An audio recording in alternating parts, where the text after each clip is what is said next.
Hello my dear student, this is Sudesh Sahu from life science tutorial. चलिए बेटा, आज हम क्या करेंगे, बायोमोलिक्यूल के चैप्टर में हमको स्टडी करना है अबाउट दी एंजाइम्स। ठीक है, तो आज हम कंप्लीट करेंगे एंजाइम क्या है, उनके कितने प्रकार होते हैं बेटा, एंजाइम किस तरह से अपना काम करता है और आपके पीजीटी एग्जाम में किस तरह के क्वेश्चंस आते हैं, इन सब के बारे में हम बात करेंगे। इवन एमएम इक्वेशन भी कवर करूंगा बेटा, वी मैक्स क्या है, के एम वैल्यूज क्या होती है, सभी चीजों को कवर करेंगे। मैं आपको बता दूं, यदि आप सीधे इस वीडियो को देख रहे हैं तो इसके पहले बेटा बायोमोलिक्यूल में हमने कंप्लीट कर दिया है प्रोटीन को, लिपिड को, कार्बोहाइड्रेट्स को और न्यूक्लिक एसिड को। ये चारों बायोमोलिक्यूल कंप्लीट हो चुके हैं।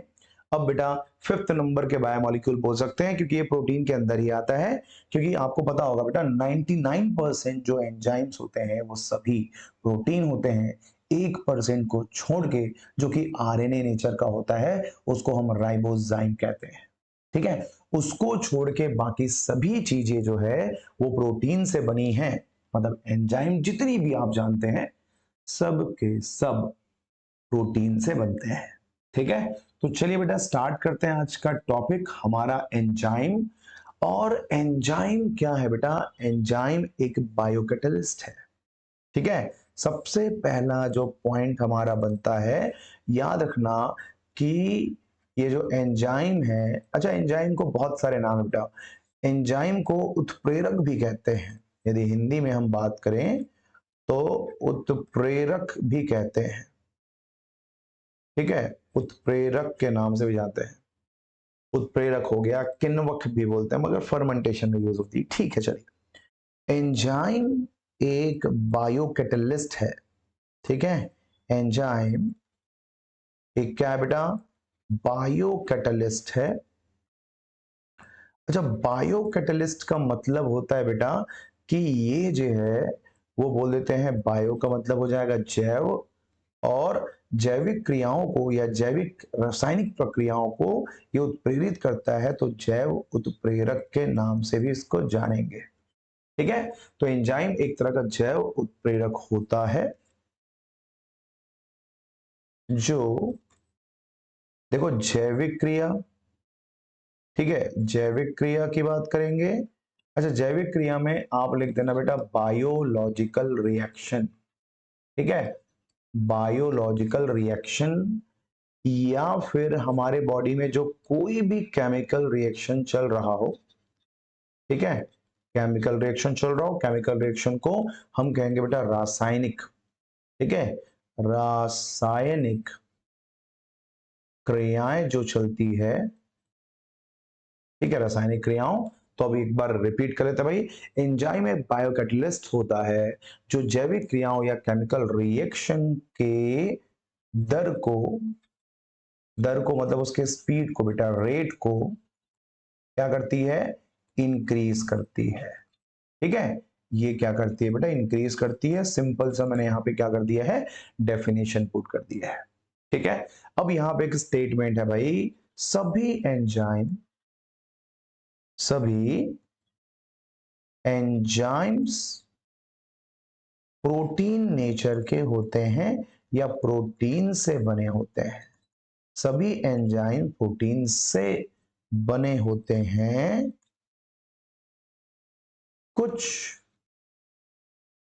ग्रुप ऑफ एंजाइम को छोड़कर, छोटा सा ग्रुप ऑफ एंजाइम को छोड़कर, जिसे राइबोजाइम कहते हैं। ठीक है, राइबोजाइम कहेंगे, हिंदी में लिख देता हूं बेटा राइबो, और ये हो जाएगा आपका जाइम। ठीक है, तो राइबोजाइम किसका बना है, एग्जाम में पूछता है बेटा, आरएनए का बना है। राइबोजाइम भी, अच्छा यहाँ पे सिंपली मुझे समझ में आ रहा है, पहला कंडीशन दूसरा कंडीशन, दो कंडीशन बना लेते हैं। यहां पे बोलना 99% जो एंजाइम है और बचा हुआ 1% जो एंजाइम है, 99% बना हुआ है बेटा आपके प्रोटीन से। ये किससे बना हुआ है, प्रोटीन से बना हुआ है। मात्र 1% है जो किससे बनता है, आरएनए से बनता है। इसीलिए हम कहते हैं कि कुछ एंजाइम को छोड़ करके जो मैक्सिमम एंजाइम होता है बेटा, वो प्रोटीन से ही बना होता है, इसके अलावा कोई भी चीजें आपका एंजाइम नहीं बना सकता। ठीक है, अब यहाँ पे एक बंदे का एक एंजाइम का नाम याद रखेंगे बेटा, जाइमेज। ठीक है, जाइमेज। ठीक है भाई, जाइमेज एंजाइम, और एक हो जाएगा बेटा यूरिएज। ठीक है, क्या बोल देंगे, यूरिएज। तो जाइमेज और यूरिएज एंजाइम को याद इसलिए रखना है, इस दुनिया में पहली बार किसी एंजाइम को डिस्कवर किया गया है सर्वप्रथम। ठीक है, सर्वप्रथम खोज किस एंजाइम की हुई बेटा, जाइमेज की हुई है। मगर यदि किसी एंजाइम को पहली बार आइसोलेट करके निकाला गया हो तो वो आपका यूरिएज एंजाइम होता है बेटा, क्रिस्टल फॉर्म में। ठीक है, क्रिस्टल फॉर्म में आइसोलेट किया गया फर्स्ट एंजाइम है बेटा, क्रिस्टल फॉर्म में आइसोलेट किया हुआ पहला एंजाइम है आपका यूरिएज। तो एक याद रखना जाइमेज और एक याद रखना बेटा यूरिएज। ठीक है, और जितने भी प्रोटीन्स होते हैं वो सभी सॉरी एंजाइम जो होते हैं वो प्रोटीन होते हैं, बस कुछ को छोड़ के। तो कुछ में से यहाँ पे आपके सामने दिख रहा है कि क्या क्या चीजों को आप कुछ में ले सकते हैं। ठीक है, इतना तो क्लियर हो गया। अब एक सिंपल सा एंजाइम का जो केमिकल रिएक्शन होता है वो किस तरह से चलता है बेटा, तो देखो, एंजाइम जो है वो किसी भी सबस्ट्रेट को या कारक को, ठीक है भाई, सबस्ट्रेट है E प्लस एस, ई से क्या, तो आप बोलना ये एंजाइम है। एस क्या है बेटा, ये तुम्हारा सबस्ट्रेट है। एंजाइम और सबस्ट्रेट जब रिएक्शन करता है तो ES कॉम्प्लेक्स बनता है। ES कॉम्प्लेक्स का मतलब आप समझ गए कि भैया एंजाइम सबस्ट्रेट क्या हो गए, यहाँ पे कॉम्प्लेक्सेस हो गई। ठीक है, अब ES कॉम्प्लेक्स बनेगा, उसके बाद बनता है बेटा देखो आपका जो सबस्ट्रेट है, ये सबस्ट्रेट कन्वर्ट होकर के किस में कन्वर्ट हो जाएगा, प्रोडक्ट में, और बन जाएगा EP कॉम्प्लेक्स बन जाएगा। एंजाइम प्रोडक्ट कॉम्प्लेक्स बन जाता है, फिर आपका प्रोडक्ट अलग हो गया और एंजाइम अलग हो गया। ठीक है, मतलब अल्टीमेटली हमने क्या किया है कि भैया हमने इस सबस्ट्रेट को कन्वर्ट किया है किसमें, प्रोडक्ट में। ठीक है, हमने कारक को क्या बना लिया बेटा, उत्पाद बना लिया है। ई का मतलब होता है यहाँ पे, मैं मेंशन कर देता हूँ प्रोडक्ट, और ई का मतलब तो आप जानते हैं कि ये क्या है बेटा, एंजाइम है। अब इसमें मजे वाली बात मैं बता रहा हूं, किसी भी केमिकल रिएक्शन में या रासायनिक क्रिया में जितना अमाउंट ऑफ एंजाइम का लोगे उतना ही रिमेनिंग अमाउंट रहता है, इसका कंसंट्रेशन बिल्कुल भी चेंज नहीं होता। तो यहां पे मेंशन कर देते हैं भाई, मान लो एंजाइम 0.05 माइक्रोग्राम रहा होगा, तो केमिकल रिएक्शन के बाद भी 0.5 माइक्रोग्राम ही है, इनका कंसंट्रेशन चेंज नहीं होता। ठीक है, तो मुझे लगता है कि एंजाइम, ठीक है, क्या करता है, रासायनिक क्रिया की, ठीक है, रासायनिक क्रिया के लिए, एक मिनट, रासायनिक क्रिया के दर को क्या करता है बेटा, उत्प्रेरित करता है, मतलब बढ़ाता है। ये एक पॉइंट याद रखना है। दूसरा, केमिकल रिएक्शन के बाद या रासायनिक क्रिया के बाद, ठीक है, ये मैं लिख देता हूं, चलो, रासायनिक क्रिया के बाद एंजाइम की जो मात्रा है बेटा, ठीक है, एंजाइम की मात्रा प्रारंभिक मात्रा के बराबर होती है, प्रारंभिक मात्रा के बराबर होती है। ठीक है, अच्छा, प्रारंभिक मात्रा के बराबर होती है मतलब कि इनका जो कंसंट्रेशन है बेटा not changed, without changes in the concentration of enzyme वो केमिकल रिएक्शन के प्रोसेस को कंप्लीट कर देता है और इस तरह से वो केमिकल रिएक्शन को प्रमोट करता है। मतलब जितना एंजाइम आपने यूज किया था पहले वो पूरा का पूरा एंजाइम वापस आ जाता है। ये तो कमाल की बात हो गई। ठीक है, कमाल की बात यह है कि भैया कंसंट्रेशन तो कम हुआ ही नहीं और हमको जो चाहिए था प्रोडक्ट वो तो आपके सामने दिख रहा है, प्रोडक्ट बन गया है। कितनी बेहतरीन बात है। मगर मैं कहता हूं कि भाई ये जो प्रोडक्ट है, ये जो कंपोनेंट है, वो कितनी स्पीड से आपके मेन कंपोनेंट में चेंज होगा। ठीक है, कितने स्पीड से चेंज होगा तो उसको भी देख लेते हैं। यहां पे हम मेंशन करते हैं एक चीज को कि अपन क्या कर सकते हैं, कुछ कैरेक्टर्स को यहाँ पे फिर से नोट कर सकते हैं बेटा कि एंजाइम की क्या क्या खास बात होती है। याद रखना कि यदि ये एंजाइम 1 है तो ये सबस्ट्रेट 1 से रिएक्शन करेगा। इसका मतलब ये एक एंजाइम एक ही सबस्ट्रेट के लिए स्पेसिफिक होता है। याद रखना, एक एंजाइम एक ही प्रकार के सबस्ट्रेट से यहां पे क्रिया करता है बेटा। ठीक है, मतलब यदि मान लो इसका E1 रख दूं, इसका E2 रख दूं, तो दूसरे सबस्ट्रेट से कोई भी केमिकल रिएक्शन नहीं करता है। इसका मतलब ये है कि ये जो बंदा है वो सबस्ट्रेट स्पेसिफिक होता है। ये जो है सबस्ट्रेट स्पेसिफिक होता है। अच्छी बात है। अच्छा, जो आपके एंजाइम है बेटा उसका स्ट्रक्चर जो है, उसका कॉन्फ़िगरेशन सेम होता है। देखो मैं क्या बोल रहा हूं, कॉन्फ़िगरेशन या फिर इसको बोल सकते हो स्टीरियो। ठीक है, स्टीरियो स्पेसिफिक। हिंदी में बोले तो किसी भी एंजाइम का त्रिविमीय जो संरचना है वो फिक्स होती है बेटा। ठीक है, संरचना जो होती है एकदम फिक्स्ड होती है, उसी कॉन्फ़िगरेशन में वो हमेशा प्रेजेंट होगा। ये क्या करता है तो केमिकल रिएक्शन के रेट को बढ़ाता है, ये तो मेन काम है। ठीक है, और बेटा ये मतलब इसकी जो सक्रियता है, ठीक है, एंजाइम की जो सक्रियता है या फिर एक्टिविटी है, ठीक है बेटा, किसी कारकों पर डिपेंड करता है, जैसे कि सक्रियता पीएच पे, ठीक है, यदि हम बात करें टेम्परेचर पे, इन सभी कारक पर क्या करती है बोल सकते हैं अपन, निर्भर करती है बेटा। ठीक है, ये उन कारकों पे निर्भर करता है, बहुत डिपेंडेंट होती है। इस तरीके से इनका जो सिनेरियो है वो चलता है। बहुत सिंपल सा फंडामेंटल है कि भैया यहाँ पे क्या क्या चीजें हो रही है।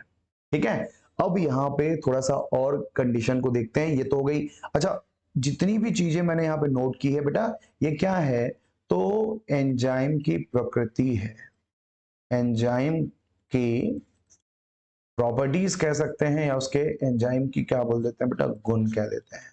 इनके कैरेक्टर्स मैंने यहाँ पे मेंशन कर दिया है। बहुत सिंपल तरीके से इसको लाइन बाय लाइन नोट करना, क्योंकि एग्जाम में कोई भी पॉइंट आ सकता है, कोई गारंटी नहीं है कि कौन सा पॉइंट आएगा। ठीक है, ये तो हो गई बेटा basic introduction about the enzymes. अब यहाँ पे एक चीज आपको समझना है कि मान लो, नेक्स्ट पेज में आता हूं मैं, मान लो कि हमारे पास एक एंजाइम है। कौन सा एंजाइम, एक शेप बनाते हैं एंजाइम का। ये है बेटा एंजाइम, एंजाइम का कलर चेंज कर दो, ये एंजाइम है। ठीक है, अच्छा रुक जाओ, इस एंजाइम को मैं फुलफिल भी कर देता हूं, बहुत बेहतरीन बनेगा भाई। चलिए, फील कलर ऑरेंज कलर। ठीक है, इस एंजाइम में एक जगह पे बेटा एक्टिव साइट है। कहां पे एक्टिव साइट है देखना, तो इस जगह पे आपको मिल जाएगा एक्टिव साइट, यहां, ये इस जगह पे। ठीक है, इसको भी फुलफिल कर दो आप किसी कलर से ताकि दूर से दिखे। अब सुनो, ये पूरा स्ट्रक्चर कौन है तो बोलोगे एंजाइम है। ठीक है, और ये कौन है बेटा, तो ये वो जगह है जहां से सबस्ट्रेट बाइंड करेगा।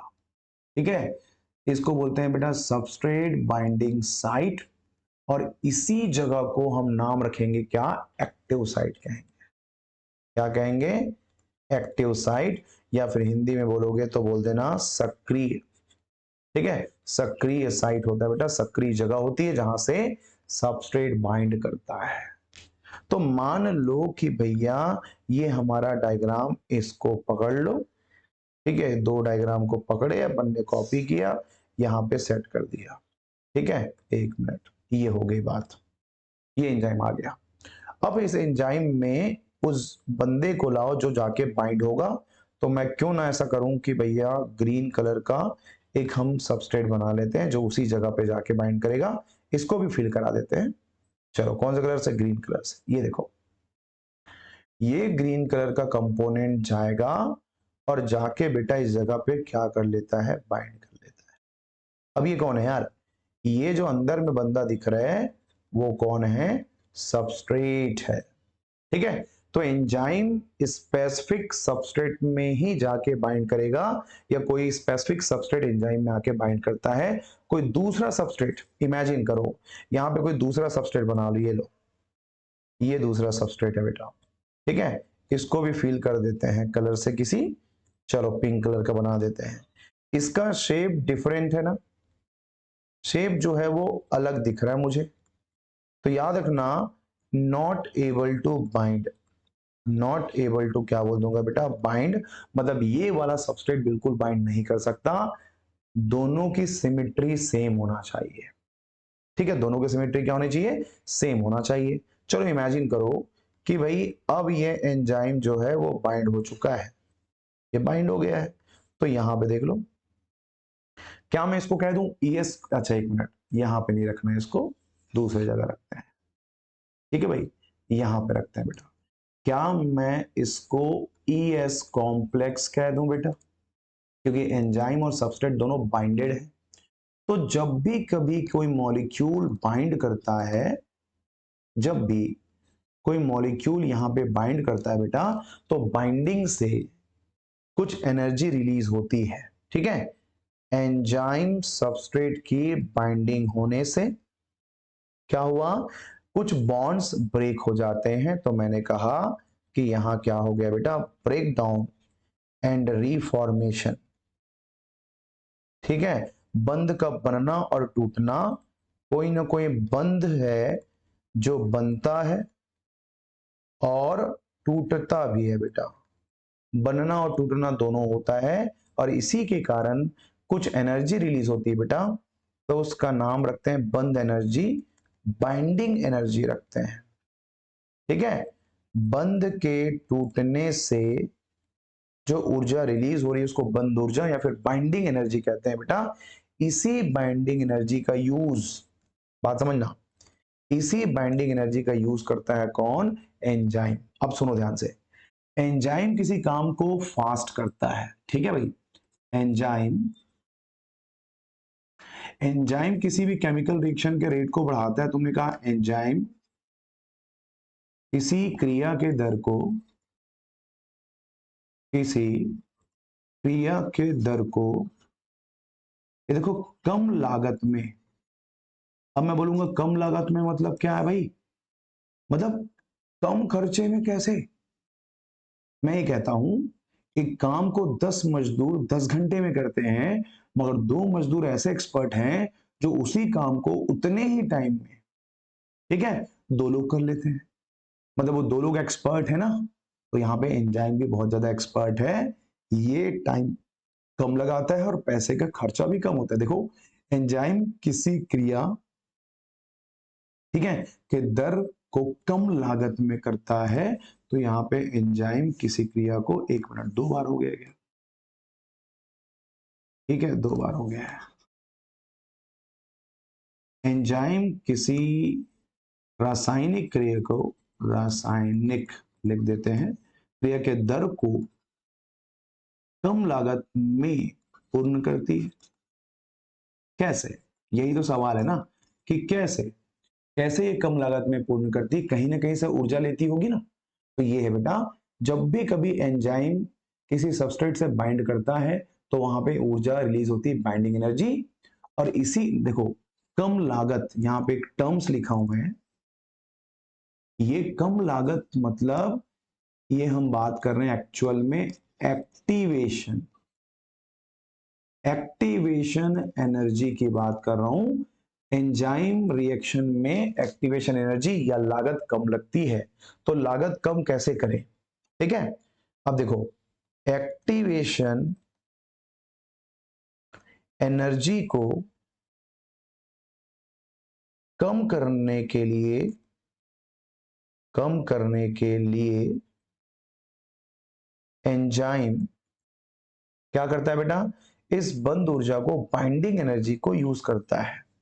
ठीक है, एंजाइम बाइंडिंग एनर्जी को क्या करता है बेटा? यूज करता है। समझ में आई बात? इसीलिए एंजाइम कम ऊर्जा में भी प्रॉपर काम करता है, उसको बहुत ज्यादा ऊर्जा की या एनर्जी की रिक्वायरमेंट बिल्कुल भी नहीं होती है। ठीक, जब भी कभी एंजाइम किसी सबस्ट्रेट से बाइंड करेगा तो बाइंडिंग एनर्जी रिलीज होगी, उसी एनर्जी को एंजाइम पकड़ लेता है और कम ऊर्जा का यूज करके वो एक्टिवेशन एनर्जी को कम करता है। सुनना ध्यान से, एंजाइम का मेन काम क्या है? एंजाइम, ठीक है, एक्टिवेशन ऊर्जा या फिर एनर्जी को क्या करता है बेटा? कम करता है। ठीक है, इंग्लिश में बोले तो लोअरिंग, लोअरिंग दी एक्टिवेशन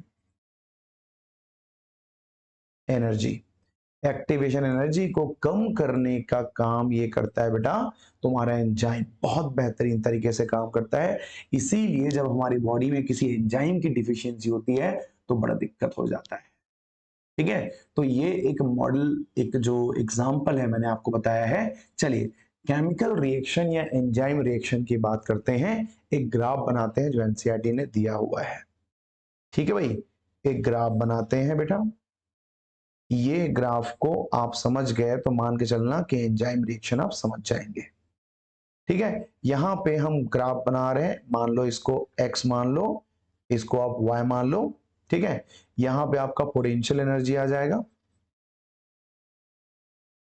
पोटेंशियल एनर्जी आ जाएगा, और नीचे में लेबल कर लेंगे आप क्या? एक मिनट, इसको पहले थोड़ा सा ऊपर करते हैं। ठीक है भाई, नीचे में लेबल कर लेंगे बेटा रासायनिक क्रिया। रासायनिक क्रिया किस लेवल पे आगे बढ़ रही है उसको हमको देखना है। तो एक हम बेस मान लेते हैं, इसको, इसको हम बेस मान लेते हैं। ठीक है, ये हमारा मेन बेस है, इससे हम केमिकल रिएक्शन को स्टार्ट करेंगे। जब केमिकल रिएक्शन स्टार्ट होता है तो दो तरह के केमिकल रिएक्शन होते हैं, एक कहलाएगा एंजाइमेटिक, और जो बिना एंजाइम के है तो नॉन एंजाइमेटिक कहलाएगा। तो एक केमिकल रिएक्शन बेटा स्टार्ट हुआ, इसका स्पीड बढ़ा और ये आ गया आपका डाउन, प्रोडक्ट में चेंज हो गया। ठीक है, एक केमिकल रिएक्शन जो है वो ऐसे स्टार्ट हुआ, ये देखो, और ये ह्यूज लेवल पे ऊपर गया बेटा, और डाउन होकर के धीरे से क्या हुआ? प्रोडक्ट में चेंज हो गया। दो केमिकल रिएक्शन दिख गई। अब यहां पे हम बात करें एनर्जी, ऊर्जा कहां ज्यादा लग रही है।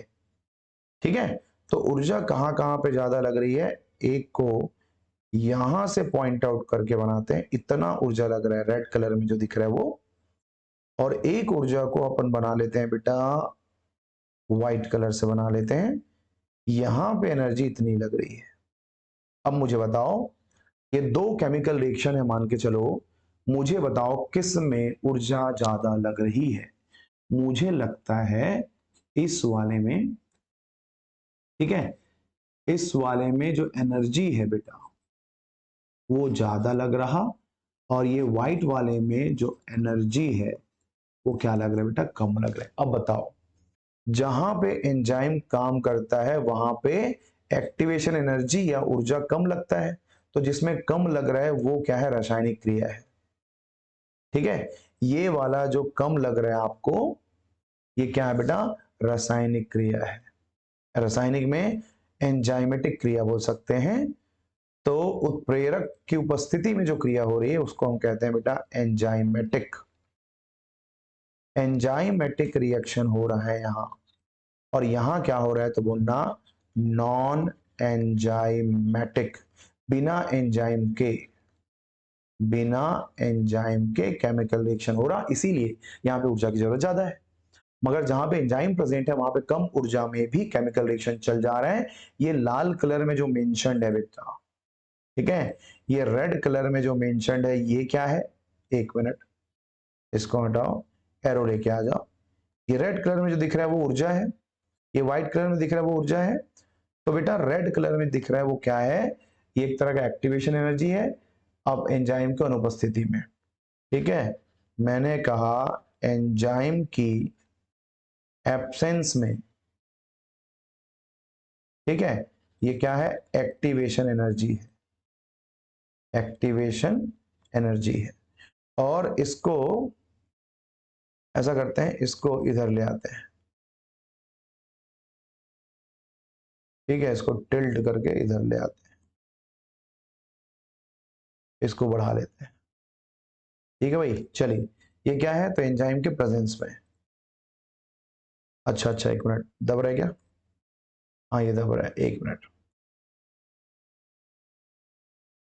इसको बोल देते हैं यहां एंजाइम के, इसको पहले इरेज कर दो, एंजाइम के प्रेजेंस में एक्टिवेशन, ये क्या है बेटा, एनर्जी है, ठीक है। तो ग्राफ देख के आपको बताने आना चाहिए कि कौन एंजाइमेटिक, जहां ऊर्जा ज्यादा लग रही है वो नॉन एंजाइमेटिक है, जहां ऊर्जा की आवश्यकता कम है बेटा वो रश एंजाइमेटिक केमिकल रिएक्शन होती है। तो जो नीचे दिखेगा वो एंजाइमेटिक, जो ऊपर दिखेगा वो नॉन एंजाइमेटिक। जो ऊर्जा ज्यादा लग रही है उसको बोल देना एंजाइम की अनुपस्थिति में एक्टिवेशन एनर्जी है, और यदि ऊर्जा कम लग रही है तो बोल देना एंजाइम के प्रेजेंस के कारण उसका एक्टिवेशन एनर्जी जो है वो कम होती है, ठीक है। तो इस तरीके से आपको ग्राफ को भी रीड करने आना चाहिए, ठीक है। अब क्या करते हैं बेटा, एंजाइम के अलग लेवल में जाते हैं। अभी जितना हमने कवर किया है उसको ये मान लो ये सिर्फ एक तरह का क्या है बेटा, इंट्रोडक्शन है, ठीक है। अब हायर लेवल में इसको क्या करेंगे, अपन कवर करेंगे। हमारे टॉपिक का नाम है बेटा एंजाइम काइनेटिक्स। क्या नाम है, एंजाइम काइनेटिक्स नाम है बेटा। अब ये एंजाइम काइनेटिक्स क्या है, ठीक है। जब भी हम काइनेटिक्स की बात करते हैं तो काइनेटिक्स में दो चीजों को डील करना है। एक है बेटा एनर्जी, ठीक है, एक हो गया आपका ऊर्जा, और दूसरा बेटा एवं जो केमिकल रिएक्शन का जो रेट होता है, ऊर्जा एवं रासायनिक, ठीक है, रासायनिक क्रिया के दर को। एक तो हम बात कर रहे हैं एनर्जी का, दूसरा हम बात कर रहे हैं रासायनिक क्रिया के दर के बारे में, ठीक है, रासायनिक क्रिया के दर के बारे में यहाँ पे डिटेल डिस्कशन होगा, ठीक है। तो उसको हम क्या कहेंगे बेटा, एंजाइम काइनेटिक्स के रेंज में रखेंगे। That means deals with the energy and the rate of chemical reaction, that is called enzyme kinetics. और एंजाइम काइनेटिक्स को समझने के लिए आपको बेटा मैकलीज मेंटेन इक्वेशन जानना पड़ेगा, जिसको नाम नहीं जानोगे तो भी ठीक है, एमएम इक्वेशन बोलना, ठीक है। एमएम इक्वेशन बोलता है बेटा V is equal V max, V is equal V max, ठीक है, इनटू सबस्ट्रेट कंसंट्रेशन अपॉन, यहां पे आ जाएगा आपका Km वैल्यू आ जाएगा, V मैक्स अपॉन Km है, प्लस इंटू नहीं यहाँ पे है सबस्ट्रेट कंसंट्रेशन, ठीक है। ये टेबल, ये फार्मूला आपको अच्छे से याद करना है, क्योंकि ये काम का बेटा एग्जाम में आता है कि भैया एंजाइम के ऊर्जा और उसके दर को जानने के लिए हम कौन सा फार्मूला यूज करते हैं। तो V इज इक्वल हमने यूज किया यहाँ पे, क्या है बेटा, Vmax इंटू एस, मतलब substrate concentration, upon Km plus substrate concentration होता है। अब ध्यान दो, V इज इक्वल क्या है, ठीक है, Vmax क्या होता है, उसके बाद में Km वैल्यू क्या होता है, और उसके बाद में बेटा ब्रैकेट में यदि सबस्ट्रेट को लिखें तो उसका मतलब क्या होता है, इन चारों का नम जाने। V का मतलब होता है बेटा वेलोसिटी, या तो सिंपली यदि जानना चाहो तो बोल देना एंजाइम की स्पीड की बात हो गई, और किसी एंजाइम की मैक्सिमम स्पीड होगा तो मैक्सिमम वेलोसिटी कह देंगे। ठीक है, Km क्या है अभी बताता हूं। सबस्ट्रेट कंसंट्रेशन की बात करेगा बेटा, ये देखो ये तुम्हारे सबस्ट्रेट का, ठीक है, सबस्ट्रेट की मात्रा बोल सकते हो बेटा, सबस्ट्रेट का कंसंट्रेशन हम बात कर सकते हैं। ठीक है भाई, अब Km वैल्यू क्या है, ठीक है, तो बेटा V मैक्स के आधे में, देखो V मैक्स के आधे में मतलब हाफ में सबस्ट्रेट का कंसंट्रेशन, ठीक है, V मैक्स के आधे में सबस्ट्रेट का जो कंसंट्रेशन होता है उसको हम क्या कहते हैं बेटा, Km वैल्यू कहते हैं। मैं तुमको इसके ग्राफ में दिखा रहा हूं, ठीक है, मैं इसको ग्राफ में दिखा रहा हूं, ग्राफ में सिंपली आप समझ जाएंगे। एक मिनट, गड़बड़ हो गया, ऊपर ले जाना पड़ेगा, ऐसा ग्राफ बना, ठीक है भाई, और यहां से ऐसा ग्राफ बनाते हैं। एंजाइम की एक्टिविटी बेटा, ये तो तुम्हारा वेलोसिटी हो गया, ठीक है, और ये हो गया बेटा सबस्ट्रेट का कंसंट्रेशन। तो जैसे जैसे आप सबस्ट्रेट के कंसंट्रेशन को बढ़ाएंगे वैसे वैसे एंजाइम रिएक्शन इनिशियली बढ़ती है।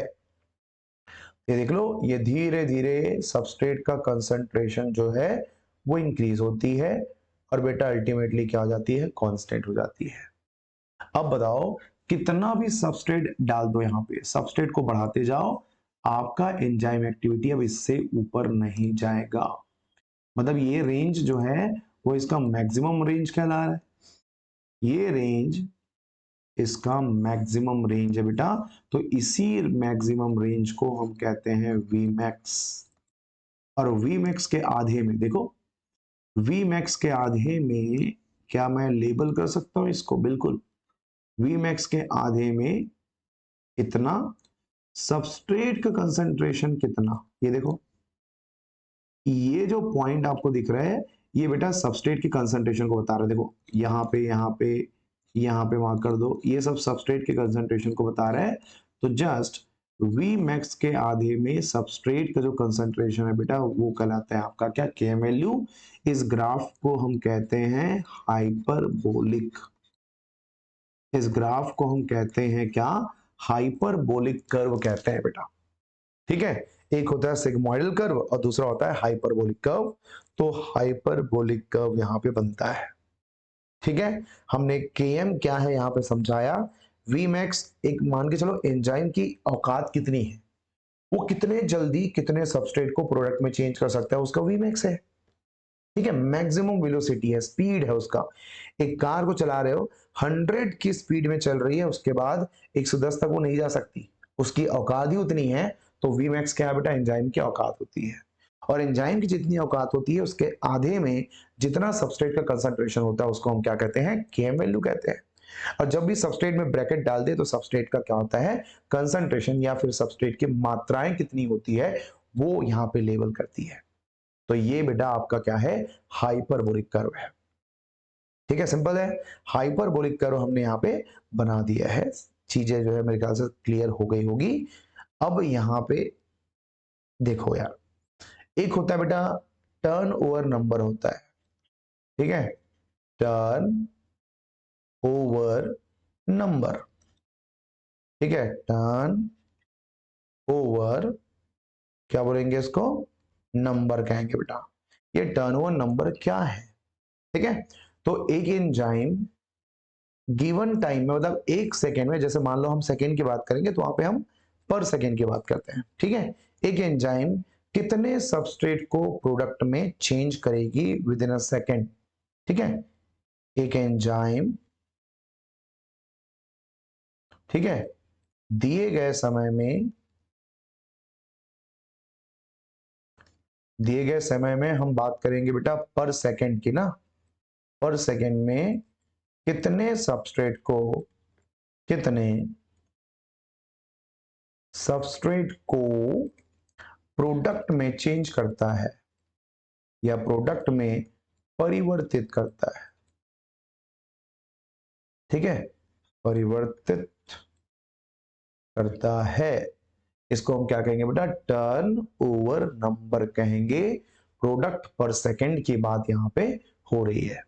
ठीक है, अब जैसे कि एग्जाम में पूछे कि भैया टर्न ओवर नंबर किसका जानते हो, तो यदि मैं बात करूं टर्न ओवर नंबर का, तो एक एंजाइम के नाम याद रखना बेटा, कार्बोनिक। ठीक है, कार्बोनिक एनहाइड्रेज।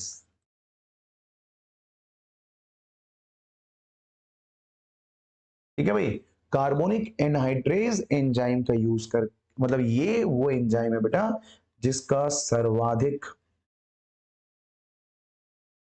ठीक है, सर्वाधिक मतलब हम बात करें मैक्सिमम क्या है, टर्न ओवर नंबर होता है। ठीक है, सबसे ज्यादा टर्नओवर नंबर किसका है बोलेगा, कार्बोनिक एनहाइड्रेज एंजाइम का होता है। आपको पता होगा कि कशेरुकी और अकशेरुकी वर्टिब्रेट, चलो कशेरुकी और अकशेरुकी, ठीक है बेटा, वर्टिब्रेट्स में ये प्रेजेंट होगा कार्बोनिक एनहाइड्रेज, आरबीसीएस में ज्यादा होता है और प्लाज्मा में कम होता है। मगर अकशेरुकी में बेटा आरबीसीएस तो होती नहीं है, तो कहां प्रेजेंट होगा, तो प्लाज्मा में ही प्रेजेंट होता है। ठीक है, तो मैंने कार्बोनिक एनहाइड्रेज के बारे में दो कैरेक्टर आपको बताया, उसको याद रखना कि ये बंदा मैक्सिमम टर्नओवर नंबर वाला बंदा है, और इसका प्रेजेंस कहां का होता है बेटा, तो वर्टिब्रेट और इनवर्टिब्रेट दोनों में होते हैं। हाँ, मगर यदि हम बात करेंगे आरबीसीएस का तो वर्टिब्रेट में होगा, और यदि हम बात करेंगे सॉरी, वर्टिब्रेट में आरबीसीएस के अंदर में होगा, और जो इनवर्टिब्रेट है अकशेरुकी प्राणी जो होते हैं उनमें ये प्लाज्मा में होते हैं, क्योंकि उनमें आरबीसीएस एब्सेंट होती है। ठीक है, तो ये जो चीजें हैं वो याद रखना, क्योंकि मैं इसको पढ़ाऊंगा बेटा breathing and exchange of gases में, गैसों का विनिमय जो चैप्टर है बेटा, जिसमें लंग्स के बारे में हम डिटेल पढ़ेंगे, उसमें मैं आपको डिटेल यहाँ कर दूंगा। तो मेरे ख्याल से अभी टर्न वन नंबर कंप्लीट हो गया। अब मुझे बताओ कि भाई कौन सा एंजाइम अच्छा है और कौन सा एंजाइम बुरा है, कैसे पहचानोगे। ठीक है, समझो बात को। एक अच्छे एंजाइम की क्वालिटी क्या है, अच्छे उत्प्रेरक का या एंजाइम की, अच्छे एंजाइम के गुण क्या है, तो बेटा दो कैरेक्टर्स तो पहले याद रखो। ठीक है, एक वीमैक्स याद रखो, जिसका स्पीड ज्यादा अच्छा है, वीमैक्स जितना ज्यादा होगा वो अच्छा एंजाइम है।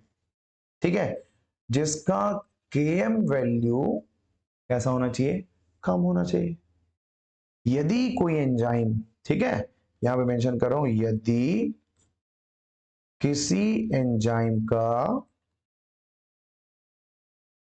का केएम वैल्यू ज्यादा एवं वीमैक्स वैल्यू कम है, तो वह क्या बेटा, कमजोर एंजाइम बोल सकते हैं।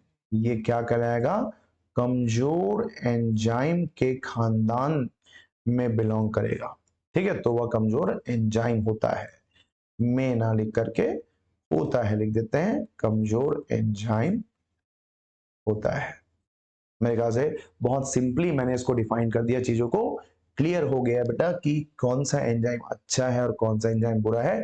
आप तो फॉर्मूले को देख करके बता सकते हो, देख लो, फॉर्मूले को देख के बता सकते हो। मैंने कहा था velocity is equal Vmax into substrate concentration upon Km value plus substrate concentration. अब देख लो, जो प्रोपोर्शनल में है बेटा, v वेलोसिटी जितना ज्यादा होगा उतना ही Vmax उतना ही ज्यादा होगा, और ये उल्टा है, 1/1 में है। तो वेलोसिटी यदि हाई है मतलब Vmax भी हाई है, और Km वैल्यू क्या है, कम है। सबस्ट्रेट कंसंट्रेशन पे डिपेंड नहीं करेगा, क्योंकि ऊपर और नीचे दोनों आ रहे हैं। इसका मतलब ये है कि कुछ लिमिट तक जब सबस्ट्रेट के कंसंट्रेशन को बढ़ाएंगे तो एंजाइम की एक्टिविटी बढ़ती है, मगर बाद में अपने आप क्या हो जाएगी, कांस्टेंट, क्योंकि एंजाइम तो लिमिटेड है। ठीक है, तो ये दो चीजें आपको क्या करना है बेटा, याद करना है। चलिए अब आगे बढ़ते हैं और पढ़ लेते हैं बहुत इंटरेस्टिंग टॉपिक बेटा, एंजाइम का वर्गीकरण हमको कवर करना है।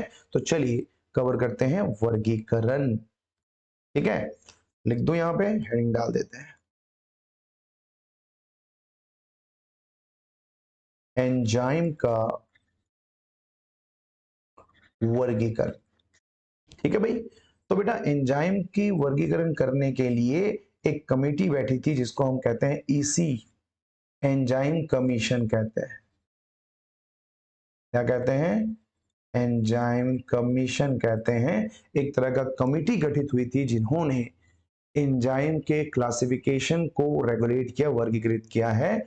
हम इसको टोटल 6 भागों में डिवाइड कर देते हैं। ठीक है, ये आपका हो जाएगा वर्गीकरण। ट्रिक क्या है बेटा इसका, तो ट्रिक नंबर 1, इसका पूरा ट्रिक देखो, यहाँ पे EC1, ये तुम्हारा EC2, ये तुम्हारा EC3, ये तुम्हारा EC4, ये तुम्हारा EC5 और ये तुम्हारा EC6। Total 6 category of enzyme होता है। ट्रिक है बेटा ऑथलिल। क्या ट्रिक है, OTHLIL, ऑथलिल।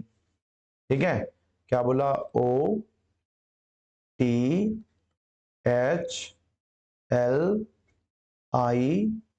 क्या है, L। O का मतलब होता है बेटा ऑक्सीडो रिडक्टेज, ऑक्सीडो। ठीक है, क्या बोलेंगे, ऑक्सीडो, ये आई आएगा, ऑक्सीडो रिडक्टेज। टी का मतलब होता है बेटा ट्रांसफेरेज।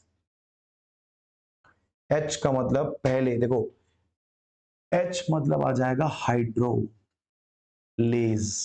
सबके पीछे एजेस डाल देना, हाइड्रोलेजेस हो जाएगा। लाइएजेस, आइसोमेरेजेस और लाइगेज है बेटा लास्ट वाला। पहले वाला L जो है वो तोड़ने वाला और बाद वाला जोड़ने वाला। टोटल 6 एंजाइम के क्लासिफिकेशन आपको यहाँ पे देखने को मिल जाएगा। ठीक है, ये EC1 हो गया, ये आपका EC2 हो गया, ये आपका EC3 हो गया। ठीक है, ये आपका बेटा EC4 हो गया, ये आपका EC5 हो गया और ये EC6 हो गया। ठीक है, तो चलिए टोटल क्लासिफाइड कर दिए हैं बेटा 6 अलग अलग कैटेगरी में। यहीं पे लिखने की कोशिश करेंगे और कम से कम यहाँ पे, चलो मैं अपने आप को इधर मूव कर देता हूं। ठीक है भाई, अब यहाँ पे मैंने मूव कर दिया है, अब देखते हैं भाई क्या है। ठीक है, तो यहाँ पे देखो तो, एक मिनट। ठीक है भाई, यहाँ पे रख लेते हैं। चलिए अब मुझे लगता है कि यहाँ पे, एक मिनट, स्टूडियो मोड को हटा दो। ठीक है, यहाँ पे हट गया है। चलिए बेटा अब यहाँ पे बात करते हैं। चलो देखो, एंजाइम का नाम है बेटा ऑक्सीडो रिडक्टेज। इसका मतलब ये है कि ये दो ऑक्सीकरण और अपचयन का काम करता है। ठीक है, ये एंजाइम ऑक्सीडेशन, ठीक है, मतलब ऑक्सीकरण, ऑक्सीकरण व रिडक्शन। रिडक्शन का मतलब होता है बेटा अपचयन। ठीक है, तो ऑक्सीडेशन और रिडक्शन को रेगुलेट करने वाले को ऑक्सीडो रिडक्टेज कहते हैं। जैसे यहाँ पे एंजाइम का नाम लिखोगे कि कौन कौन से एंजाइम है जो ऑक्सीडेशन रिडक्शन करता है, तो बेटा एक तो है तुम्हारा cytochrome oxidase, cytochrome oxidase enzyme है जो ये काम को करता है। यहाँ पे ना आई कर लेना, वाई नहीं है। और एक आ जाएगा बेटा क्या, कैटालेज। ऑक्सीडेज और कैटालेज एंजाइम को वहां पे पुट कर देना, ये तुम्हारा हो जाएगा ऑक्सीडो रिडक्टेज एंजाइम की कैटेगरी। ट्रांसफेरेज नाम से ही समझ में आता है, ये किसी फंक्शनल ग्रुप का क्या करता है बेटा, ट्रांसफर करता है। फंक्शनल ग्रुप का ट्रांसफर करेगा। जैसे मान लो A के साथ में OH है, इसका रिएक्शन B के साथ किया तो ये क्या करेगा, BOH, देखो OH ग्रुप को ट्रांसफर कर दिया, ए बेचारा खाली हो गया। ठीक है, इस तरह से वो ट्रांसफर करता है।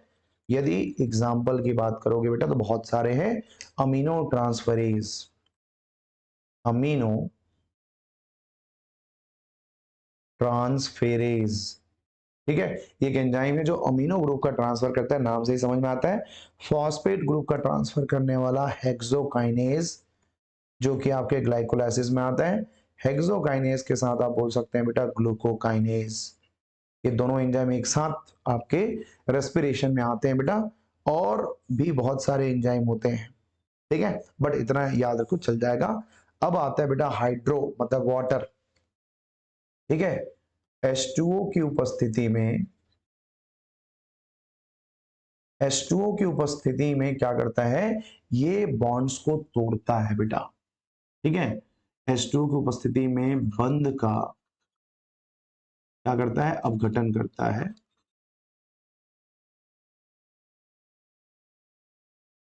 ये लो, अपघटन करता है। कैसे कैसे बंध को भाई, कार्बन कार्बन के बीच में, कार्बन नाइट्रोजन के बीच में जो बॉन्ड्स होते हैं, कार्बन और ऑक्सीजन के बीच में जो बॉन्ड होते हैं, इन सभी बॉन्ड्स को तोड़ने का काम करेगा, मगर वाटर के प्रेजेंस में करता है। एग्जाम्पल क्या है, तो जैसे कि प्रोटीएज। ठीक है, जैसे हमने प्रोटीएज ले लिया, एमाइलेज ले लिया, लाइपेज ले लिया। ठीक है, एमाइलेज और लाइपेज। ठीक है भाई, तो इतने सारे एंजाइम होते हैं। लाइपेज में आई आएगा लाइपेज। ठीक, तो ये एंजाइम हो गया बेटा। एक मिनट, मैं अपने आप को इधर ले आता है ताकि इधर दिक्कत ना हो। चलिए, अब ये भी एंजाइम जो लाइएज है बेटा, इसका भी काम हाइड्रोलेज की तरह ही होती है, मगर वाटर की अनुपस्थिति की जरूरत नहीं है। ठीक है, वाटर की आवश्यकता नहीं है, ये बिना वाटर के ही क्या करता है, बॉन्ड्स को ब्रेक करता है बेटा। ठीक है, तो बिना पानी के ये भी बंध को, ठीक है, तोड़ने का कार्य करता है, तोड़ने का कार्य करता है। कौन सा, लाइएज जो है। ठीक है, इसमें एग्जाम्पल जैसे कौन कौन से बंद है भाई, तो ईथर, ईथर का बॉन्ड हो गया बेटा, तुम्हारा एस्टर बॉन्ड हो गया, ईथर एस्टर और एमाइड बॉन्ड। ठीक है, जो इसकी तरह एग्जाम्पल में आ जाएगा बेटा आपका एल्डोलेज। ठीक है, क्या नाम है, एल्डोलेज एंजाइम जो है लाइएज में आता है। अब यार ये तो बहुत अच्छा है, अभी हमने कार्बोहाइड्रेट में पढ़ा था ना, एपीमर एनोमर, जो उसी मॉलिक्यूल में किसी मॉलिक्यूल को या किसी एलिमेंट्स को इंटरचेंज कर दे, उसके पोजीशन को चेंज कर दे। तो आइसोमर का काम क्या है, किसी भी ग्रुप या फिर एलिमेंट को क्या करता है बेटा, इंटरचेंज करने का काम, इंटरचेंज करता है। जैसे कार्बन में OH ग्रुप यहाँ है और H ग्रुप यहाँ है, ये चेंज किया, कार्बन में OH ग्रुप यहाँ आ गया और H ग्रुप यहाँ आ गया, इस तरह का काम करता है। और ऐसे एंजाइम का नाम हमेशा आइसोमेरेज होता है। क्या नाम होता है, आइसोमेरेज। लाइगेज बेटा ये बंध को जोड़ता है, बॉन्ड को जोड़ता है। ठीक है, सभी के बीच में carbon carbon, carbon nitrogen, carbon oxygen के बॉन्ड को जोड़ता है। जैसे आप बोल सकते हैं कि ये एक नाम लेता हूं एग्जांपल, डीएनए लाइगेज। और डीएनए लाइगेज को आपको पता है बेटा, ये 5 प्राइम के फॉस्फेट ग्रुप को 3 प्राइम के OH ग्रुप के साथ जोड़ता है और ये बॉन्ड बना लेता है, वहां पे फास्फोडाई एस्टर बॉन्ड का फॉर्मेशन करता है। इस तरह से यहाँ पे मैंने आपको टोटल 6 एंजाइम बताया, oxidoreductase, transferase, hydrolase, lyase, isomerase and ligase enzyme. Oxidoreductase क्या करता है, तो ये दो काम करता है बेटा, ऑक्सीडेशन और रिडक्शन का काम करता है। ठीक है, ट्रांसफरेज क्या करता है, तो ट्रांसफरेज का काम है यहाँ पे आपका किसी भी फंक्शनल ग्रुप को ट्रांसफर करने का काम करता है। हाइड्रोलेज का काम क्या बेटा, वाटर के प्रेजेंस में बॉन्ड को तोड़ना, बिना वाटर के यदि बॉन्ड को तोड़ने का काम कर रहा है तो वो लाइएज में आएगा। ठीक है। उसके बाद में आपका जो 5th नंबर का एंजाइम आता है आइसोमेरेज, वो 2 मॉलिक्यूल में चेंज नहीं कर रहा है, एक ही कंपाउंड में वो किसी ना किसी फंक्शनल ग्रुप को या किसी एलिमेंट्स को एक जगह से दूसरी जगह ट्रांसफर करता है उसी में, ठीक है, ए से ए में ही ट्रांसफर कर रहा है, तो वो आइसोमेरेज है, इंटरचेंज करता है। और लाइगेज आखिरी है बेटा, जो बंद तोड़ता नहीं है, बंद बनाता है। जैसे एग्जांपल के लिए डीएनए लाइगेज, जो कि एक डीएनए के 5 प्राइम फॉस्फेट ग्रुप को दूसरे डीएनए के 3 प्राइम ओएच ग्रुप से जोड़ने का काम करता है, ठीक है। तो ये है बेटा आपके क्लासिफिकेशन, जो 6 कैटेगरी। अच्छा, इसका 1 2 3 जो लिखा हुआ है उसको ऐसा ही रखना, इसको चेंज मत करना। आपको मन किया आइसोमेरेज को आपने पहले में लिख दिया, तो ऐसा आपको नहीं करना है, ठीक है। ऐसा आपको बिल्कुल भी नहीं करना है इन चीजों में, ठीक है भाई। चलिए, तो ये तो हो गया बेटा एंजाइम का वर्गीकरण। अब यहां पे देखते हैं कि ऐसे कौन से कारक है जो एंजाइम की क्रिया को प्रभावित करता है, ठीक है। मैंने कहा कारक जो एंजाइम की क्रिया को या एंजाइम के क्रिया को क्या करता है बेटा, अफेक्ट करता है, मतलब कि बाधक होता है, ठीक है। एंजाइम की क्रिया में बाधक या एंजाइम की क्रिया को प्रभावित करता है, लिख सकते हैं, ठीक है। क्रिया को प्रभावित करता है, ठीक है। सबसे पहले एक आप ना क्या देख लो, ग्राफ देख लो पहले, ठीक है भाई। ये एक बॉक्स, ये दूसरा बॉक्स, ये आपका तीसरा बॉक्स, 3 बॉक्स हो गया। ग्राफ कैसे बनाना है देखो, 1 मिनट पहले मैं कहा हूं, हाँ ठीक है, दिख रहा है अभी। ग्राफ कैसे बनाना है ये देखो, एक ग्राफ बेटा ऊपर गया और ये आ गया नीचे, सेम ऊपर गया और ये आ गया नीचे, ये मैक्सिमम है पॉइंट, ये मैक्सिमम पॉइंट है, ठीक है। अब मैंने कहा ग्राफ ऊपर तो गया मगर नीचे नहीं आया, कांस्टेंट है, ऐसे। ये 3 तरह के ग्राफ हैं, याद रखना।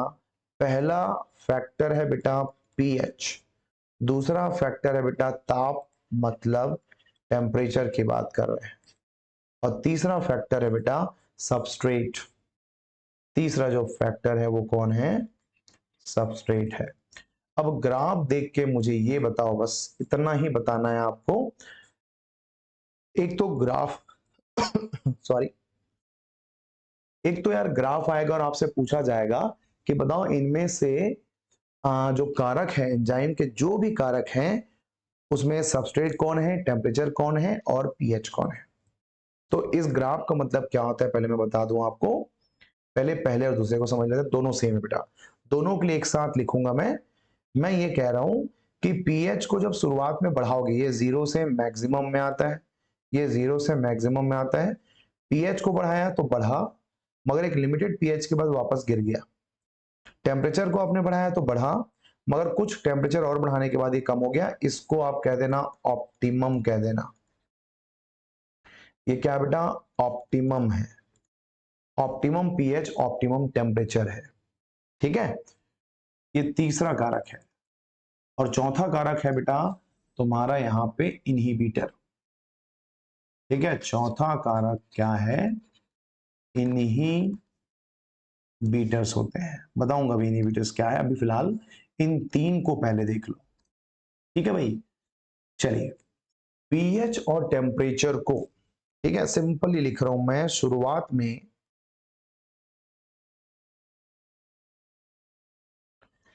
पीएच व टेम्परेचर बढ़ाने से, ठीक है, रासायनिक क्रिया की जो दर होती है बेटा, रासायनिक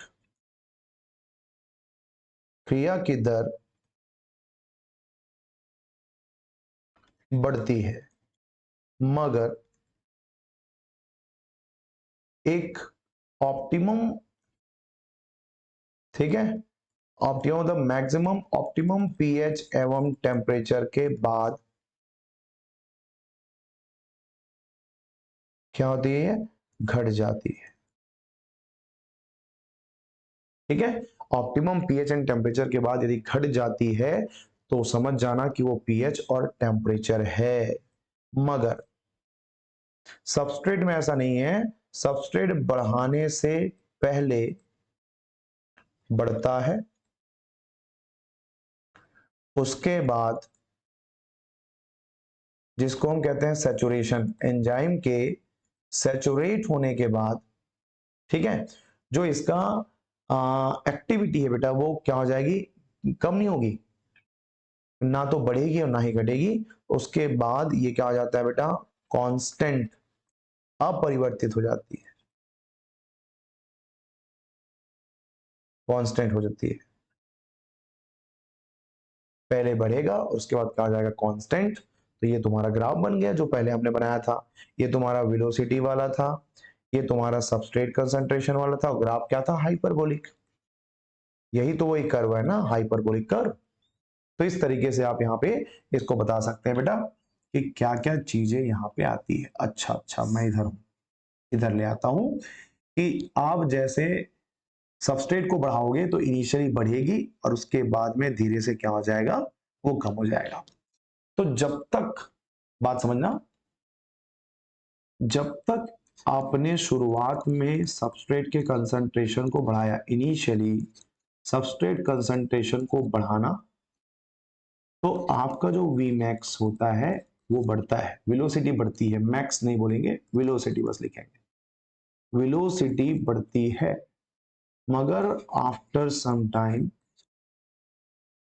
ठीक है, कुछ टाइम के बाद जब आप सबस्ट्रेट के कंसंट्रेशन को बढ़ाते हैं तो वेलोसिटी अब बढ़ती नहीं है और ना ही कम होती है, ये अपरिवर्तित हो जाती है, अपरिवर्तित हो जाती है। तो इसको हम कहते हैं बेटा फर्स्ट ऑर्डर रिएक्शन कहते हैं, फर्स्ट ऑर्डर रिएक्शन कहते हैं। और जो अपरिवर्तित होता है उसको बोलते हैं zero order reaction, zero order reaction के नाम से इसको जानते हैं। ये दो कंडीशन हो जाएगी बेटा आपके सबस्ट्रेट के बढ़ने, कंसंट्रेशन बढ़ने के बेस पे, ठीक है। चलिए बेटा अब हमको पढ़ना है क्या, इनहिबिटर्स पढ़ते हैं और हमारा काम जो है वो खत्म हो जाएगा। एक हमको कंप्लीट करना है इनहिबिटर्स, और एक हमको खत्म करना है कि कौन कौन से एंजाइम के लिए कौन कौन से प्रोस्थेटिक ग्रुप की रिक्वायरमेंट होती है, इसको हमको कवर करना है, ठीक है। तो चलिए स्टार्ट करते हैं आपका चौथा टॉपिक। चौथा टॉपिक मतलब कि इसका, एक मिनट, नया स्लाइड क्यों बनाया अपन, इसको हटा देते हैं पहले, इसको डिलीट कर दो, ठीक है। हमको एक्चुअल में स्टार्ट करना है क्या बेटा, इनहिबिटर, जो कि चौथा इसका क्या है, कारक है। तो चलिए बेटा यहाँ पे अपन स्टार्ट करते हैं इसको, इनहिबिटर्स को कंप्लीट कर लेते हैं, बस एक इनहिबिटर बच गया है और होलो एंजाइम एपो एंजाइम को हम स्टडी करेंगे, फिर हमारा एंजाइम का पोर्शन कंप्लीट हो जाएगा। तो इनहिबिटर्स को बेटा हिंदी में कहते हैं अवरोधक कहते हैं, ठीक है। इनहिबिटर्स को हम कहते हैं अवरोधक कहते हैं। तो भैया कौन कौन से अवरोधक हैं उनके बारे में हम पढ़ लेते हैं। तो क्या करना है बेटा आपको, इनहिबिटर्स को तीन पार्ट में डिवाइड कर लो, बहुत सिंपल तरीके से बताऊंगा मैं, ठीक है। आप क्या करना, इनहिबिटर्स को तीन पार्ट में डिवाइड कर लो कुछ इस तरह से, ओके। सबसे पहला टाइप है बेटा प्रतिस्पर्धी, मतलब कॉम्पिटिटिव, कॉम्पिटिटिव इनहिबिटर। प्रतिस्पर्धी, अप्रतिस्पर्धी को क्या बोलेंगे, नॉन कॉम्पिटिटिव, नॉन कॉम्पिटिटिव। और एक हो जाएगा बेटा अनकॉम्पिटिटिव, ठीक है, अनकॉम्पिटिटिव। तीन तरह के इनहिबिटर्स हमको पढ़ना है, जो प्रतिस्पर्धी है और बाकी दो नो है जो अप्रतिस्पर्धी कहलाएंगे। इनके बारे में हमको यहाँ पे क्या करना है बेटा, कंटेंट नोट करना है। तो जाहिर सी बात है कॉम्पिटिटिव इनहिबिटर बोल रहा है बेटा, मतलब जो एंजाइम है वो सबस्ट्रेट के साथ भी बाइंड करेगा और वो इनहिबिटर के साथ भी बाइंड करेगा। इनहिबिटर के साथ बाइंड करके EI कॉम्प्लेक्स बनाएगा और सबस्ट्रेट के साथ बाइंड करके ES कॉम्प्लेक्स बनाएगा। अब देखो एक ही एंजाइम से दोनों को बाइंड करने के लिए यहाँ पे क्या लग रहा है बेटा, मेहनत लग रहा है। मतलब हमारा जो एंजाइम है वो सबस्ट्रेट के साथ भी बाइंड करेगा और इनहिबिटर के साथ भी बाइंड कर रहा है। यहाँ चल रहा है कंपटीशन, और कंपटीशन चल रहा है, दोनों में जो बेहतर होगा वो ज्यादा बाइंड करेगा। मान लो इनहिबिटर बहुत स्ट्रांग है, तो इनहिबिटर के स्ट्रांग होने के कारण जो इनहिबिटर के नंबर ज्यादा हो जाएंगे एंजाइम के साथ और सबस्ट्रेट साइड में हो जाएंगे। बेटा अब बताओ, क्या सबस्ट्रेट प्रोडक्ट में चेंज हो पाएगा? नहीं हो पाएगा। इसीलिए कॉम्पिटिटिव इनहिबिटर सबसे डेंजरस है। ठीक है भाई, ये बंदा जो है वो सबसे क्या कहलाएगा बेटा, डेंजरस कहलाएगा तुम्हारा कॉम्पिटिटिव इनहिबिटर्स। ठीक है, EI कॉम्प्लेक्स बना लिया। ध्यान से सुनना, इनहिबिटर एवं सबस्ट्रेट को एस दोनों, ठीक है, इनहिबिटर एवं सबस्ट्रेट दोनों सेम साइट से बाइंड करते हैं, सेम साइट ऑफ एंजाइम से बाइंड करते हैं। ठीक है, मतलब एक ही जगह से बाइंड करेंगे तभी तो इनके बीच में कंपटीशन चलेगा। Same binding site for enzyme and a substrate both, दोनों के लिए हो गई। मतलब ये क्या करेगा बेटा, सबस्ट्रेट या फिर इनहिबिटर कंपीट करेगा। आई जो है वो क्या करेगा, कंपीट फॉर बाइंडिंग। मतलब इनहिबिटर क्या करेगा बेटा, प्रतिस्पर्धा करेगा। हिंदी में बोलूं तो जो आपके अवरोधक होते हैं, अवरोधक, ठीक है, प्रतिस्पर्धा करेंगे। ठीक है, प्रतिस्पर्धा करेंगे किसके साथ, बाइंडिंग के लिए प्रतिस्पर्धा करेंगे ताकि एंजाइम से बाइंड हो सके। ठीक है, एंजाइम से बाइंड होने के लिए कंपटीशन करेंगे। ठीक है भाई, ये बात हो गई। दूसरी बात ये कि जो नॉन कॉम्पिटिटिव है भाई, ये तो बिल्कुल भी कंपटीशन नहीं कर रहा है। मतलब ये कि मान लो एक कोई एंजाइम है हमारे पास, ये एंजाइम है, ठीक है, अब एंजाइम से बाइंड करने वाला सबस्ट्रेट यहां है, ये देखो ऐसा।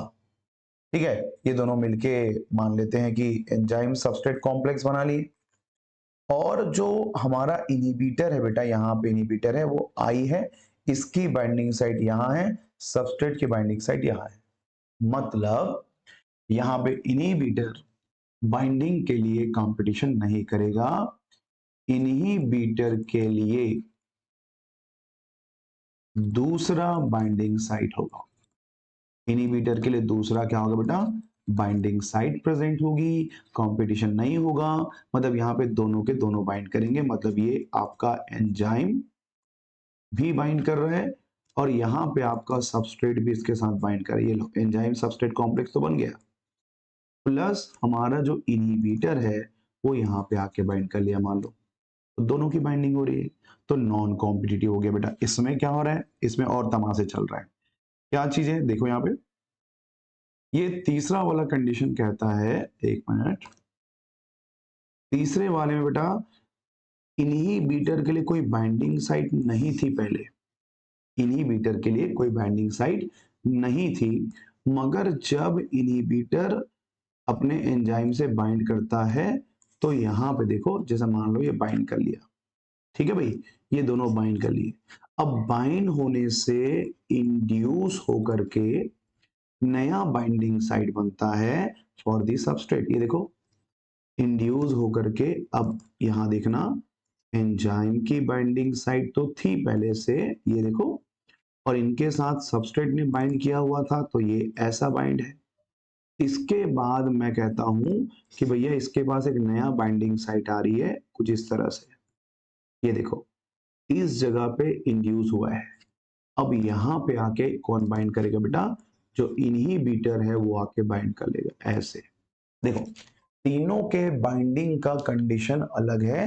यहाँ पे सेम बाइंडिंग साइट है, यहाँ पे डिफरेंट बाइंडिंग साइट है, यहाँ पे भी डिफरेंट बाइंडिंग साइट है, मगर अनकॉम्पिटिटिव इनहिबिटर में सबस्ट्रेट के बाइंड होने के बाद इनहिबिटर आता है। ठीक है, नॉन कॉम्पिटिटिव में क्या होता है बेटा, इनहिबिटर और सबस्ट्रेट दोनों अलग अलग जगह पे बाइंड करते हैं। हाँ, ये बाइंड होकर के एंजाइम के स्पीड को एंजाइम के स्पीड को क्या कर सकता है बेटा, कम कर सकता है। ठीक है, ये स्पीड को कम कर सकता है और अनकॉम्पिटिटिव भी ऐसा ही करता है बेटा, स्पीड को कम करता है। मगर तीनों का आपको एग्जाम्पल याद करना पड़ेगा कि तीनों में कौन कौन से ऐसे हमारे बॉडी के एग्जाम्पल है। एक मिनट, इसको मैं इधर हटा दिया रहता हूँ फिलहाल। ऐसे कौन कौन से एग्जाम्पल हैं जो आपके कॉम्पिटिटिव में, अच्छा देखो, कॉम्पिटिटिव को कहना CI कॉम्पिटिटिव इनिबिटर, इसको कहेंगे नॉन कॉम्पिटिटिव इनिबिटर, और इसको कहेंगे बेटा अनकॉम्पिटिटिव इनिबिटर कहेंगे। ठीक है, UCI कहेंगे। ठीक है, तीन कैटेगरी हो गई। अब इन तीनों कैटेगरी में से सबसे मेन है बेटा कॉम्पिटिटिव इनिबिटर। ठीक है, ये जो फर्स्ट नंबर में आपने पुट किया था बेटा कॉम्पिटिटिव, क्या नाम था इसका, कॉम्पिटिटिव इनिबिटर नाम था। ठीक है, आप बोलेंगे तो प्रतिस्पर्धी। ठीक है, क्या है ये, उत्प्रेरक, सॉरी इनिबिटर है, अवरोधक बोलेंगे। इनके ना बेटा हमको क्या करना है, एग्जाम्पल पढ़ना है ताकि हमको चीजें बहुत अच्छे से क्लियर हो जाए। एग्जाम में कॉम्पिटिटिव इनिबिटर के एग्जाम्पल आते हैं। ठीक है, सबसे पहले एग्जाम्पल है बेटा तुम्हारा मेलोनेट, नंबर 1। क्या नाम है, मेलोनेट। ठीक है, मेलोनेट। बेटा मेलोनेट एक इनहिबिटर है। ठीक है, किस एंजाइम को रोकता है, तो मेलोनेट इनहिबिटर एक एंजाइम है बेटा जिसका नाम है succinate dehydrogenase. Succinate dehydrogenase enzyme को रोकता है, जिनका एक्चुअल में सबस्ट्रेट कौन है। देखो तीन चीजें याद करनी है, उसका इनहिबिटर कौन है, कौन सा इनहिबिटर कौन सा एंजाइम को रोक रहा है, और इस एंजाइम का एक्चुअल सबस्ट्रेट कौन है बेटा, सक्सिनेट है। तो देखो बाइंड होना चाहिए था किसको, सक्सिनेट को। बात समझना क्या बोल रहा हूं मैं, बाइंड होना था सक्सिनेट को, मगर बाइंड होने के लिए कौन आ गया है, तुम्हारा ये मेलोनेट आ गया है। मतलब ये देखो यहां पे मेलोनेट, ठीक है, एवं सक्सिनेट, मेलोनेट और सक्सिनेट के बीच क्या चलेगा, कंपटीशन चलेगा। ठीक है, कंपटीशन चलेगा किससे बाइंडिंग के लिए, एंजाइम से बाइंडिंग के लिए। ठीक है, एंजाइम से बाइंड होने के लिए इनके बीच में क्या चलता है बेटा, कंपटीशन चलेगा। ठीक है, एंजाइम से बाइंड होने के लिए। बात समझ में आ रही है। तो ये एक सिंपल सा एग्जांपल हो गया जो एनसीईआरटी बेस्ड भी है, और आपको यहां से बहुत सारे प्रीवियस ईयर के क्वेश्चन पेपर आपको मिल जाएंगे जिसमें ये क्वेश्चन आया हुआ है। ठीक है, अब इसके बाद में दूसरे एग्जांपल की बात करते हैं। यदि मैं रियल लाइफ को भी यहाँ पे कंपैरिजन करूं बेटा, तो रियल लाइफ में एक ड्रग्स है जिसका यूज हम करते हैं, तो दूसरा एग्जांपल आप ले सकते हैं यहाँ पे मेथो। ठीक है, हालांकि ये एग्जाम में ऐसा तो नहीं आएगा, मगर ठीक है याद कर लो, मेथोट्रेक्सेट ये एक तरह का ड्रग्स है बेटा जिसका यूज हम क्या करते हैं, एज अ कीमोथेरेपी के लिए यूज करते हैं, यूज्ड इन कीमोथेरेपी। ठीक है, कीमोथेरेपी में इसको क्या करते हैं, यूज करते हैं। एक और सिंपल सा एग्जांपल यदि बोलोगे तो आपको पता है ग्लाइकोलाइसिस। ग्लाइकोलाइसिस में एंजाइम हेक्सोकाइनेज, ठीक है, हेक्सोकाइनेज एंजाइम को इनहिबिट करने वाला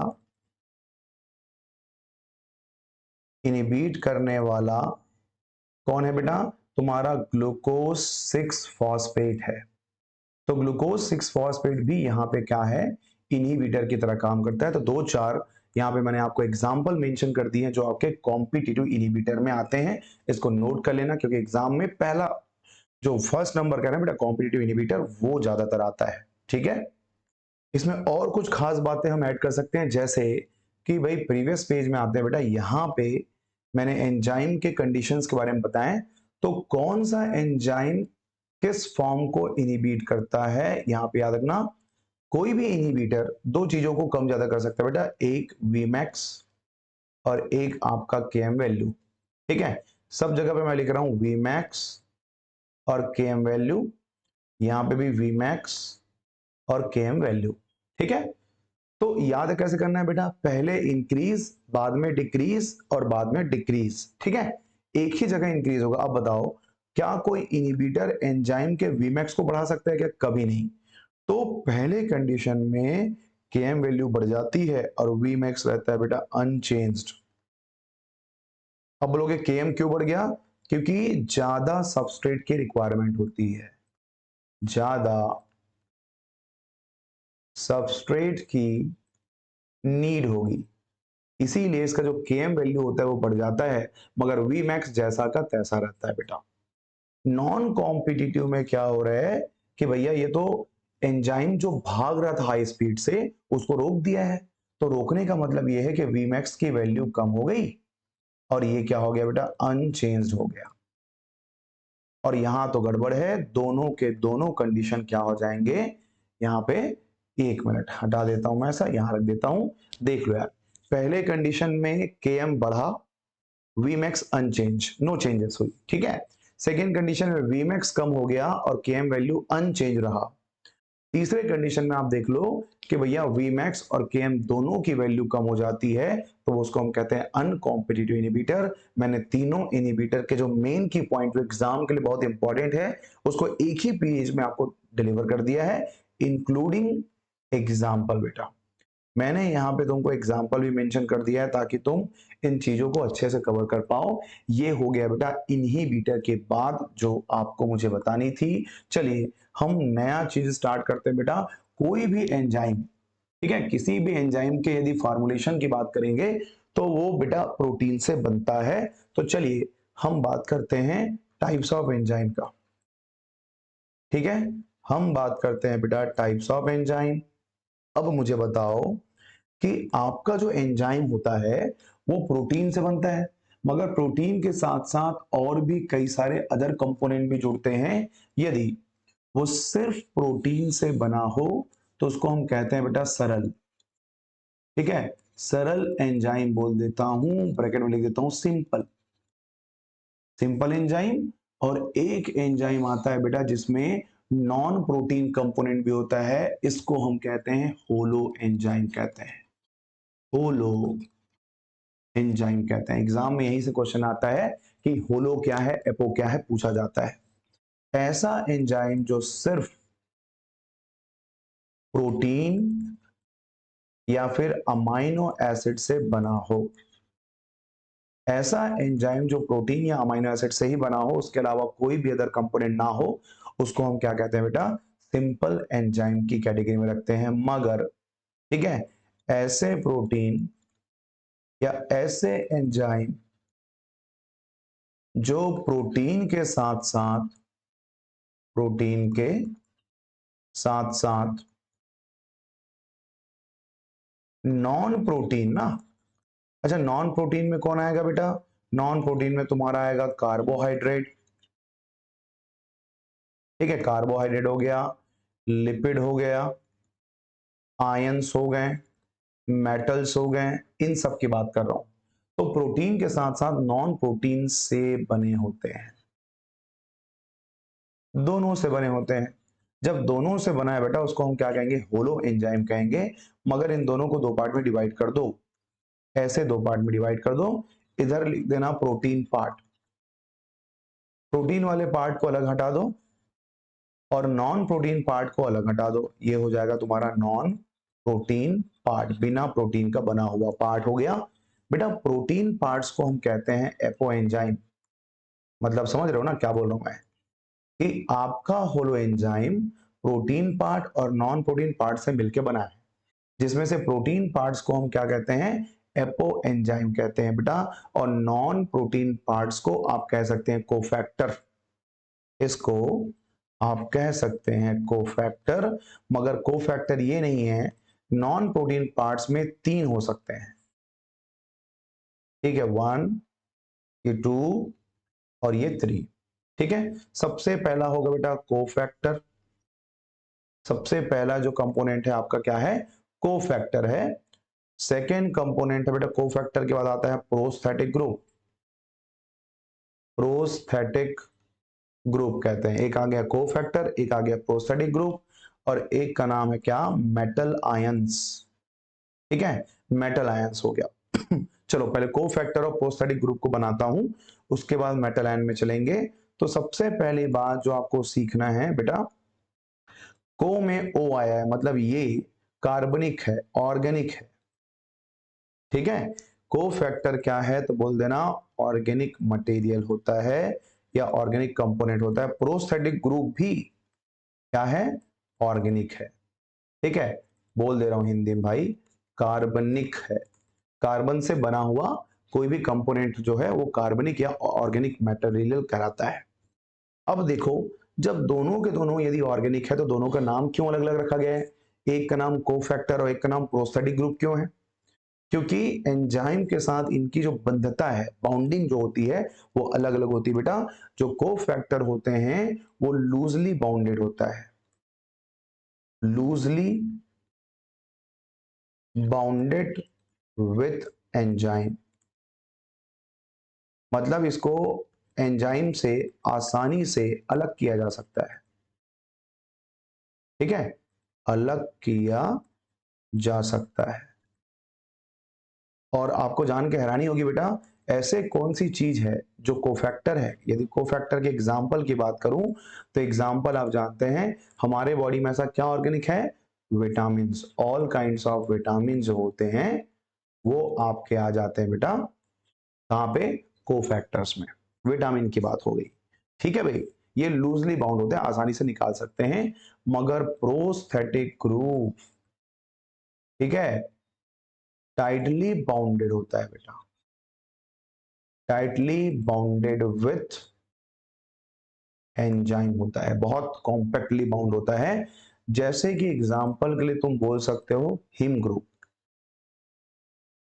ठीक है भाई, हिम ग्रुप हो गया, जो कि एक तरह का पोरफायरिन रिंग डेरिवेटिव होता है, पोरफायरिन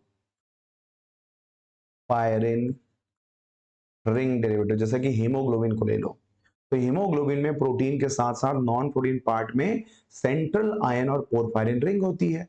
तो उन पोरफायरिन रिंग्स को आप क्या कह सकते हैं, प्रोस्थेटिक ग्रुप कह सकते हैं। इसको उनसे अलग कर पाना बहुत मुश्किल होता है बेटा।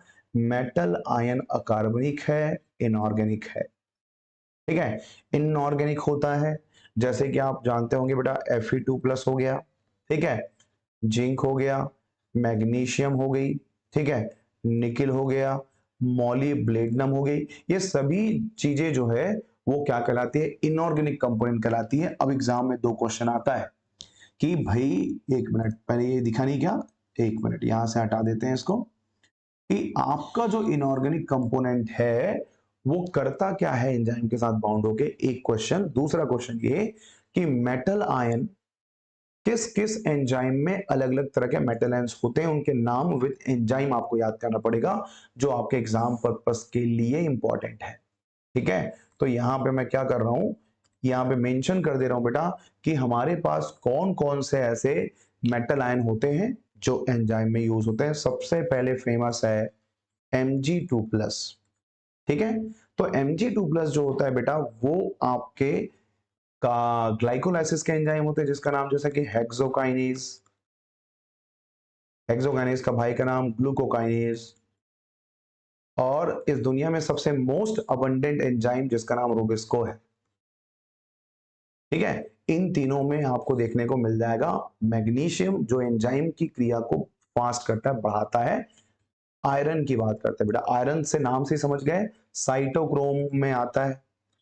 जब इलेक्ट्रॉन ट्रांसपोर्ट चेन पढ़ते हैं तो साइटोक्रोम में आता है। ठीक है, साइटोक्रोम पूरा नाम लिख लो, cytochrome C oxidase, cytochrome C oxidase, और कैटालेज, कैटालेज हो गया, और पेरोक्सीडेज भी आ सकता है, पेरोक्सीडेज। इन सभी में आपका जो मेटल आयन होगा वो कौन होगा बेटा, आयरन होता है। मॉलिब्डेनम यूनिक है, एग्जाम में आ चुका है। ठीक है, मॉलिब्डेनम का बेटा नाइट्रोजिनेज है, नाइट्रोजिनेज। जिनेज, या फिर इसका नाम रख देना नाइट्रोजन रिडक्टेज। नाइट्रोजन क्या नाम है, रिडक्टेज नाम है, ये हो गया एंजाइम नंबर 3। ठीक है भाई। अब मोलिब्डेनम के बाद एक हम पढ़ लेते हैं बेटा निकेल के बारे में, एक हम पढ़ लेंगे मैग्नीज के बारे में, और एक हम देख लेंगे सेलेनियम, जो कि बहुत काम की चीज है। सेलेनियम ग्लूटाथियोन में होता है बेटा, कहाँ होता है, ग्लूटाथियोन रिडक्टेज। ठीक है, ग्लूटाथियोन रिडक्टेज में आपको ये मिल जाएगा। हाँ, मैग्नीज मिल जाएगा बेटा आपको, मैग्नीज नहीं, इसमें मैग्नीज की जगह पे जिंक लिख लो, जिंक काम का है, जेडन। जिंक को लिख लेना बेटा तुम्हारा कार्बोनिक एनहाइड्रेज, कार्बोनिक एनहाइड्रेज में आपको मिल जाएगा। और निकिल एकदम खास है बेटा, यूरिएज में होता है। ठीक है, इतने सारे एग्जाम्पल आप याद कर लो, आपके एग्जाम में काम आएगा। एक ना एक पेयर में बंचिंग आती है भाई, ये एंजाइम का ये कोफैक्टर है या फिर मेटल आयन है, तो उसके बेस में, उसके बिहाफ में आप इसको बना सकते हैं। और भी बहुत सारे हैं, मगर इतना सारा याद करके करोगे क्या, इतना ही चीज को याद कर लो, ताकि एंजाइम का जो पूरा पोर्शन है, ओवरव्यू, वो हमारा क्लियर हो जाए और हमसे क्वेश्चन जो है बहुत आसानी से बनने लग जाए। ठीक है, तो ये रहा बेटा बायोमोलिक्यूल का कंप्लीट चैप्टर, जिसको हमने 5 से 6 लेक्चर में कंप्लीट किया है। ठीक है, हर एक लेक्चर 1 आवर का लेक्चर होता है, जिसमें हमने आपको protein, lipid, carbohydrate, nucleic acid और उसके बाद एंजाइम को कंप्लीट किया है। नेक्स्ट वीडियो लेक्चर में आपका आएगा 50 क्वेश्चन का क्वेश्चन प्रैक्टिस सीरीज आएगी, तो उसको देखना ना बोले बेटा, देखेंगे और क्वेश्चन प्रैक्टिस करेंगे बहुत अच्छे से, ताकि आपके मार्क्स जो है वो पीजीटी एग्जाम में बहुत अच्छे से आए। ठीक है, तो 50 क्वेश्चन जैसे कि मैंने प्रॉमिस किया था, 50 क्वेश्चन मिलेगा आपको यूट्यूब में और हमारे पेड कोर्स में, और 50 क्वेश्चन का जो लाइव टेस्ट होता है बेटा, वो हमारे पेड स्टूडेंट को ही मिलेगा, यूट्यूब में उसको प्रोवाइड नहीं किया जा सकता। ठीक है, तो चलिए इसके बाद वाले लेक्चर में हम आपको प्रोवाइड करेंगे question practice series for biomolecules, तो पूरे लेक्चर को देख लीजिए और क्वेश्चन प्रैक्टिस करेंगे। ठीक है, चलिए, thank you very much, best of and take care.